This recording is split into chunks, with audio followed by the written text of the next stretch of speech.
Hello అండి. నమస్తే. Welcome back to our channel beauty Bujji.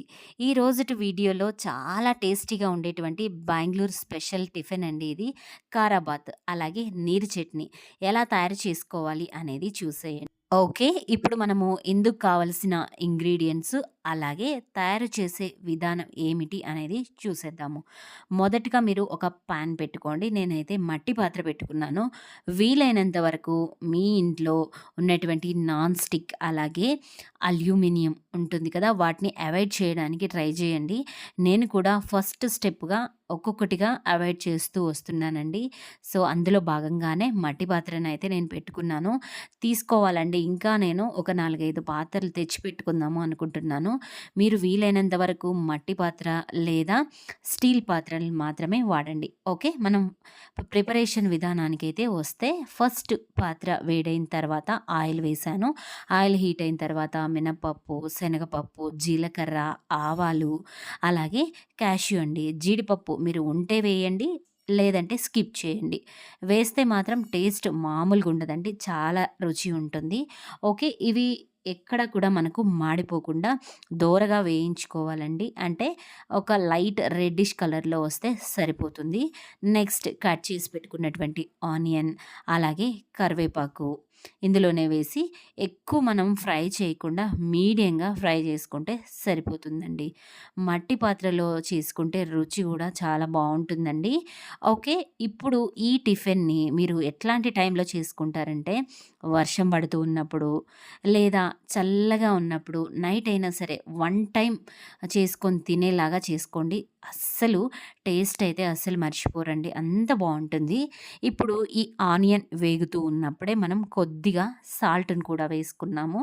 Next మీకు కావాల్సిన క్వాంటిటీ అనేది తయారు చేసుకోండి. నేనైతే ఈ గ్లాస్‌తో 1 ½ వరకు వేస్తున్నాను రవ్వ. ఈ రవ్వ ఏది అంటే తెల్ల రవ్వ ఉంటుంది కదా!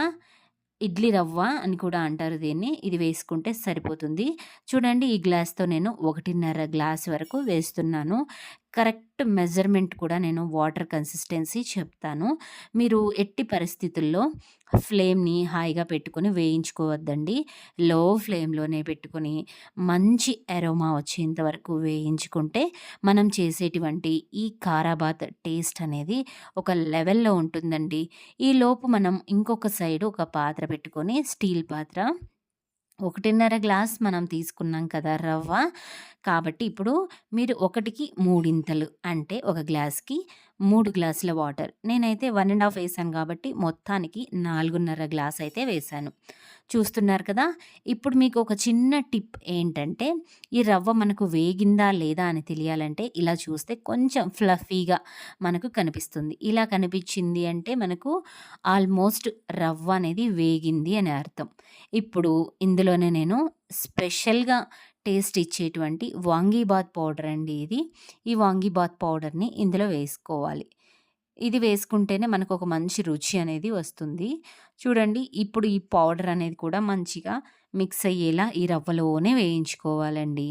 చాలా అంటే చాలా బావుంటుంది. ఇక్కడ బెంగుళూరులో ఏ హోటల్‌కెళ్ళినా కారాబాతు, అలాగే కేసరీబాతు ఇట్లాంటివి కాంబినేషన్‌గా ఇస్తూ ఉంటారు.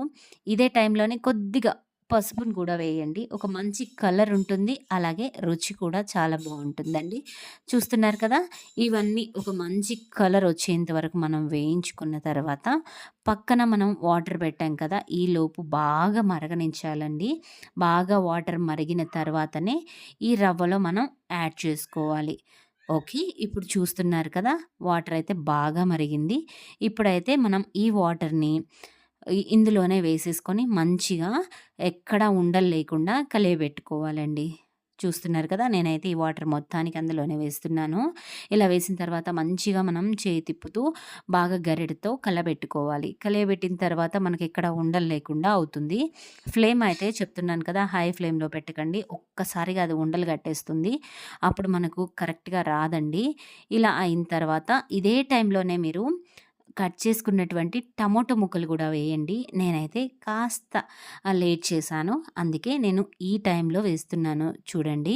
మీరు అప్పుడే రవ్వ వేసిన తర్వాత వెంటనే ఈ టమోటా ముక్కలను కూడా వేయండి. మంచి టేస్ట్ ఉంటుంది. ఇంకా మనకు కంప్లీట్‌గా ఈ ప్రాసెస్ అనేది అవ్వలేదు కాబట్టి నేనైతే ఇంకా కొద్దిగా వాటర్ కన్సిస్టెన్సీగా ఉంది అనే ఉద్దేశంతో ఈ టమోటా ముక్కల్ని వేసేసానండి. ఓకే. ఇప్పుడు మనం మూత పెట్టుకొని లో ఫ్లేమ్‌లోనే కాసేపు అయిన తర్వాత మనం చూస్తే మంచి గుమగుమలాడేటువంటి కారాబాత్ అనేది రెడీ అయిపోయినట్టే. దీనికి కాంబినేషన్‌గా నీరు చట్నీ అండి. ఎస్పెషల్‌గా ఎక్సలెంట్ కాంబినేషన్ అండి.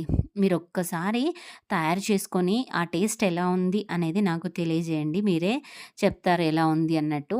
ఇప్పుడు కట్ చేసి పెట్టుకున్నటువంటి కొత్తిమీర, అలాగే కొద్దిగా నెయ్యి గూడా పైన వేసుకోండి. నెక్స్ట్ కొద్దిగా నిమ్మరసం కూడా వేసుకుంటే మనకు మంచి టేస్ట్ ఒస్తుందండి. ఇది ఫైనల్‌గా మనకైతే అద్భుతమైన రుచితో బెంగుళూరు స్పెషల్ కారాబాత్ అనేది రెడీ అయిపోయిందండి. ఏమాత్రం ఆలస్యం చేయకుండా వేడి వేడిగా లాగిచ్చేస్తే ఆ రుచి అనేది నెక్స్ట్ లెవెల్‌లో ఉంటుంది. తప్పకుండా మీరు ప్రిపరేషన్‌ని చూసారు కదా! మీరు కూడా ట్రై చేసి ఎలాగనిపించింది అనేది నాకు తెలియజేయండి. Thank you for watching. Bye bye.